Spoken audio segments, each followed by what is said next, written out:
देखिए, दुखद दुर्भाग्यपूर्ण है और ये उस देश और उस समाज के लोग हैं जो मानवता को तार तार कर रहे हैं। आतंकवादियों का संरक्षक हैं और खुल करके आतंकवादियों के द्वारा जो भारत में आक्रमण कराने के बाद अब अपने देश के अंदर ये खेल खेल रहे हैं।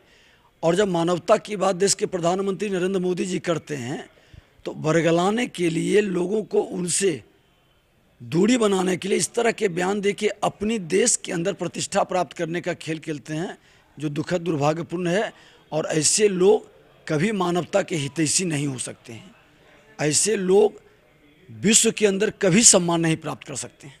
कोविड काल में जिस प्रकार भारत ने पाकिस्तान का सहयोग किया हर एक मामले से, उसके बाद इस तरह का बयान आता है प्रधानमंत्री। देखिए, भारत वसुधैव कुटुंबकम का जो अपनी सांस्कृतिक विरासत, पहचान है और जो भावना है उसको लेके चलता है, लेकिन ये लोग सिर्फ आतंक और भय पैदा करने वाले लोग हैं, कृतघ्न लोग हैं। ये कभी अच्छे लोगों की जमात को पसंद नहीं करते हैं, जिसको पूरा विश्व सम्मान कर रहा है, विश्वास कर रहा है, उसके बारे में बोलना अपने को छोटा करना है। यही भाव इनका प्रकट हुआ है।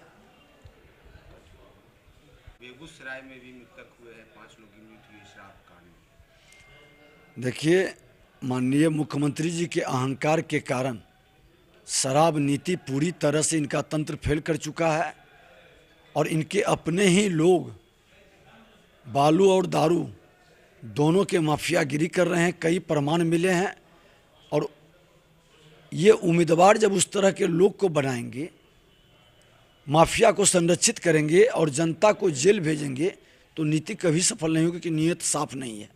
और जब नीयत साफ नहीं होगा तो नीति कभी सफल नहीं होगा। सर, सीएजी का रिपोर्ट आया है कि बालू जो है, बालू ढुलाई में मोटरसाइकिल, एम्बुलेंस, टैक्सी, इन सभी नंबरों का प्रयोग किया गया, उसका इचरान बना है। हमने तो पहले ही कह रहे हैं कि दारू, बालू और भ्रष्टाचार यही इनके यार हैं और इसी की यारी है। और अब तो जिसके गोद में बैठे हैं, तो अब तो ये तीनों इनका बहुत प्रिय हो गया और इसी का राजनीति चलेगी। इससे जो बहुत सारी बीमारी उपजेगी, हत्या, अपहरण, लूट, बलात्कार जैसे महामारी अब बिहार के अंदर फैलना शुरू हो गया। और ये सब नीतीश जी के कारण शुरू हुआ है, क्योंकि जिस बीमारी को, महामारी को ठीक करने के लिए भारतीय जनता पार्टी ने प्रारंभ किया और बहुत हद तक उस महामारी को रोकने में सफल रहा, लेकिन माननीय नीतीश कुमार जी उस महामारी को फिर से फैला दिए हैं। पूरी जिम्मेवारी इनकी है। विधानसभा में जिस प्रकार चर्चा हुआ कि नेता प्रतिपक्ष के रिलेटिव इस धंधे में शामिल हैं। हरनौत में नेता प्रतिपक्ष के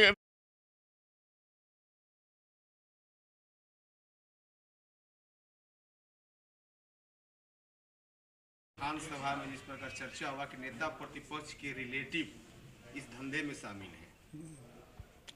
हरनौत में नेता प्रतिपक्ष के रिलेटिव थे कि 300 पेटी दारू पकड़ाया था उनके स्वजातीय के। हाँ, जिसको पकड़ाया उसको छोड़ दिया, जो पकड़ा इंस्पेक्टर को जेल भेज दिए। वो नेता प्रतिपक्ष के और मुख्यमंत्री के न था। और ये कानून में लिखा हुआ है क्या कि कोई आदमी दारू बेचेगा, दारू पिलाएगा, दारू पिला के मौत के घाट तक उतार देगा, उसको छोड़ देंगे? ये कुछ नहीं, नीतीश कुमार का खनक समाप्त हो गया है। नीतीश कुमार के अधिकारी कोई नोटिस नहीं लेते हैं। इनके लोग ही दारू और बालू का व्यवसाय करते हैं। इनके गिरफ्त से बाहर है, इनके अधिकार क्षेत्र से बाहर हो गया है। ये टुकुर टुकुर बुजुर्ग हो गए हैं, देख सकते हैं, कुछ कर नहीं सकते हैं। या तो नियंत्रण करें, नहीं तो इस्तीफा करके छोड़ दें। सीएजी का रिपोर्ट आया, सीएजी के रिपोर्ट में काफ़ी अनियमितताएं दिखी गई। चाहे इनका जो 7 निश्चय योजना है उसमें भी कहीं बहुत गड़बड़ियां हैं। बालू के खनन में, ढुलाई में, सब जगह गड़बड़ी दिखी गई है। तो ढुलाई में अब गेवे किए हैं स्कूटर में पर सांड ढोबे वाला के साथ, तो अब स्कूटरे पर ना बालू ढोबेंगे, क्या करेंगे? जैसा वातावरण रहेगा वैसा ही ना काम करेंगे। तो जैसा खाएंगे अन्न वैसा होगा मन। अभी दोनों चभक चभक के खा रहे हैं, तो अपना स्कूटर पर सांड ढोवे, कोई स्कूटर पर बालू ढोवे, कोई टैक्सी पर बालू ढोवे। दूसरा तो कुछ हो नहीं क्या सकता। लगता है कि बिहार में चारा के फसल बालू घोटाला, बालू घोटाला, दारू घोटाला और गरीबों के मौत का घोटाला, ये तीनों चल रहा है।